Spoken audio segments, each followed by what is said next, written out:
Avian influenza లేదా bird flu పై కేంద్ర ప్రభుత్వం అప్రమత్తం చేసింది. ఈ ఏడాది ఇప్పటి వరకు 4 రాష్ట్రాల్లో బర్డ్ ఫ్లూ లక్షణాలను గుర్తించింది.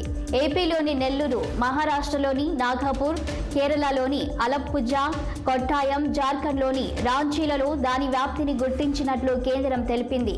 ఈ నేపథ్యంలో పౌల్ట్రీలు, ఇతర పక్షులకు సంబంధించి అసాధారణ మరణాలు సంభవించడంపై అప్రమత్తంగా ఉండాలని, ఆ విషయాన్ని వెంటనే పశు సంవర్ధక శాఖకు తెలియజేయాలని అన్ని రాష్ట్రాలకు, కేంద్ర పాలిత ప్రాంతాలకు కేంద్రం సూచించింది.